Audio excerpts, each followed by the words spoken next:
Hello everyone, कैसे हैं आप सब। देखिए, ज्यादातर मैं डेटिंग एडवाइस नहीं देता मेरी चैनल पे, पर मेरी लाइफ में कुछ दिन पहले एक ऐसा इंसिडेंट घटा कि मुझे किसी को डेटिंग एडवाइस देनी पड़ी।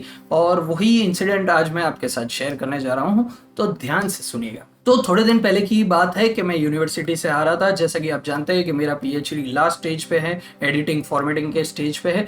तो उसी काम से मैं यूनिवर्सिटी गया था, और जब मैं वापस आ रहा था तो कैंटीन में बैठ के चाय कॉफी नाश्ता सब लोग कर, तो वहां मैं कुछ मिनटों के लिए रुका और वहीं पे मुझे मिले मेरे काफी जूनियर्स, यानी कि जो लोग दूसरे कोर्सेज में एनरोल्ड होते हैं यूनिवर्सिटी में। और वहां पे मुझे मिली 3 गर्ल्स। देखिए, 2 को तो मैं जानता था, मैंने उन्हें कैंपस में देखा हुआ था, और यही नॉर्मल कॉन्वर्जेशन चल रही थी हमारी कि कैसा चल रहा है कोर्स। वो दूसरे कोर्स में एनरोल्ड थे।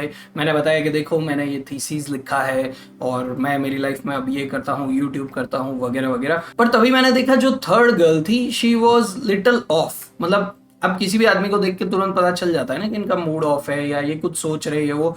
तो मैंने ऐसे ही मस्ती मस्ती में पूछ लिया कि क्या हुआ, ब्रेकअप हो गया है क्या। एंड शी वॉज लाइक, हाँ अभी 3 दिन पहले ही हुआ है। और फिर कहानी शुरू होती है। देखिए, सिनेरियो क्या था कि सही में उस बंदी का 3 दिन पहले ही ब्रेकअप हुआ था और हार्ट ब्रेक से वो परेशान थी। तो फिर बातचीत आगे चली और उन्होंने बताया कि कैसे वो और उनके बॉयफ्रेंड 5 साल से रिलेशनशिप में है और फिर ब्रेकअप हुआ। और मैंने कहा कि क्या ये ब्रेकअप कंफर्म है या वापस पैचअप होगा, क्योंकि काफ़ी केसेस में ऐसा होता है। तो उसने कहा नहीं नहीं, नियरली कंफर्म ही है।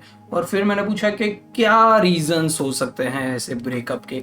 तो उन्होंने कहा कि उसका बिहेवियर बिल्कुल सही नहीं है और हर चीज़ में प्रॉब्लम्स आती है। तो ये सब जब मैं सुन रहा था तब मेरे दिमाग में एक और स्पॉन्टेनियस क्वेश्चन आया, और वो ये था कि कहीं वो ड्रिंक तो नहीं करते।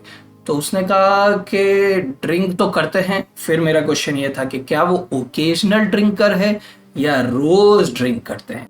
तो देखिए, 2 टाइप के लोग होते हैं। एक होते हैं जो ओकेजनली वार त्योहार कभी ड्रिंक करते हैं, और एक होते हैं जो रोज सुबह उठ के ड्रिंक करते हैं।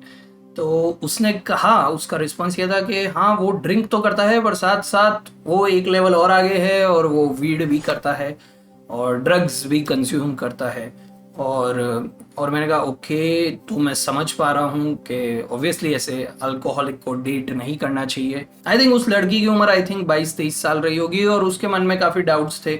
और वो पूछ रही थी कि क्या ये सब ठीक हो जाता है या व्हाट शुड शी डू। तो फिर मैंने पूछा कि क्या प्रॉब्लम्स है। तो देखिए, और प्रॉब्लम्स ये है कि लड़की ने कहा कि बॉयफ्रेंड ने उसकी जॉब छुड़वा दी है और अब कन्विंस कर रहा है कि उसी के साथ मैरिज कर ले और सेटल हो जाए। तो ये सब सुनने के बाद मैंने पूछा कि तुम्हारे पेरेंट्स का क्या व्यू है। तो उस लड़की ने कहा कि देखिए, मेरे पेरेंट्स तो टोटली उस बंदे के अगेंस्ट पहले से ही थे, स्टार्टिंग से। और अब तो वो कह रहे हैं कि उससे पीछा छुड़ाओ और कोई नया अच्छा लड़का ढूंढ रहे हैं उनकी डॉटर के लिए। ऑब्वियसली राइट, क्योंकि पेरेंट्स हमेशा ज्यादातर उनके बच्चों के लिए अच्छा फ्यूचर ही चाहते हैं। नोबडी वांट्स के लाइक कोई अल्कोहलिक ड्रग एडिक्ट के साथ आपका रिलेशन रहे। तो मैंने कहा कि देखो, तुम्हारे पेरेंट्स तो सही कह रहे हैं, यहाँ तक तो उनकी बात सही है। और मैंने पूछा तो तुम्हारा बॉयफ्रेंड क्या कहता है। तो उसने कहा कि मेरा बॉयफ्रेंड कह रहा है कि तुम्हारे पेरेंट्स को हमारे रिलेशनशिप में इंटरफेयर करने की क्या ज़रूरत है, उन्हें क्या लेना देना।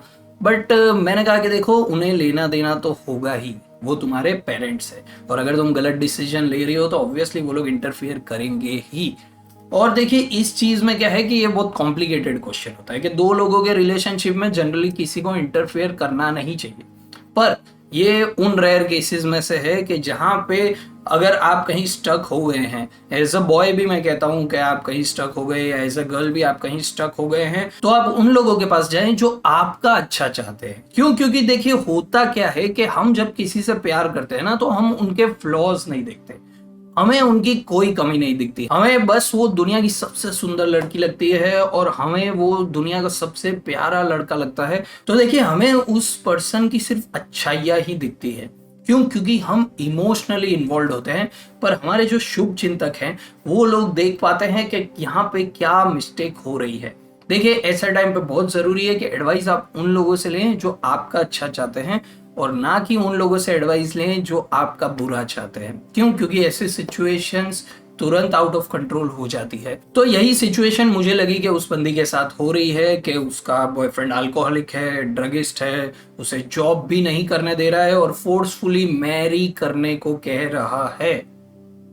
तो ये सिचुएशन इतनी खराब है। और ये बात मैंने उस लड़की से कही, कन्वे करी। फिर उस लड़की का ये क्वेश्चन था कि यदि मैरिज कर लिया तो क्या सिचुएशन चेंज होगी, तो उसमें मैंने यही एडवाइस किया कि बिल्कुल भी नहीं, सिचुएशन यहाँ से और खराब होती जाएगी, सिचुएशन विल नॉट इम्प्रूव और कंडीशन और खराब होगी। फिर उसका क्वेश्चन था कि पर डिवोर्स भी ले सकते हैं, तो मैंने समझाया कि देखिए डिवोर्स लेना इतना इजी नहीं है हमारे कंट्री में, क्योंकि डिवोर्स एक लेंदी लीगल प्रोसेस है और एक बार आप कोर्ट सिस्टम में लग गए तो उसमें से निकलना और भी मुश्किल हो जाता है आपके लिए।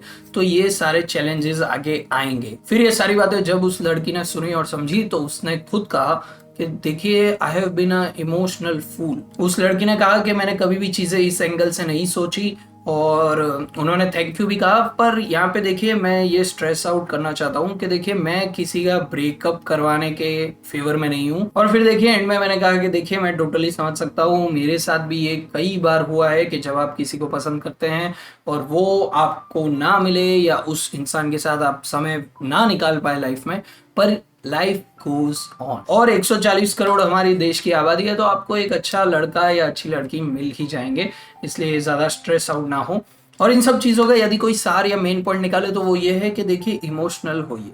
हर इंसान इमोशनल होता है, human beings are emotional creature. मैं खुद भी बहुत इमोशनल हूँ, जिन लोगों को मैं पसंद करता हूँ उनसे मैं बहुत अटैच हो जाता हूँ, और इसीलिए इट इज़ वेरी हार्ड, बहुत हार्ड है लेट गो करना, और बहुत हार्ड है कि भाई मूव ऑन करना। ये सब बहुत मुश्किल चीज़ें हैं। पर देखिए लाइफ में इमोशनल होना बहुत ज़रूरी है, पर इमोशनल फूल नहीं होना चाहिए किसी भी इंसान को कि हमारे इमोशंस का कोई सामने वाला मिसयूज़ करे और हमारे प्यार को कोई अलग तरीके से कंसिडर करे और हमारा किसी तरीके से एक्सप्लॉयटेशन या फ़ायदा उठाने की कोशिश करे। वो चीज़ बिल्कुल भी नहीं होनी चाहिए। और जब भी कोई रिलेशनशिप में आपको रिस्पेक्ट या प्यार नहीं मिल रहा है तो आप में इतना गट्स होना चाहिए कि उस रिलेशनशिप से आप वॉक अवे कर जाए, उस रिलेशनशिप से आप मूव ऑन कर जाए। मैं जानता हूँ बहुत टफ है, बहुत ही हार्ड है ये चीज़।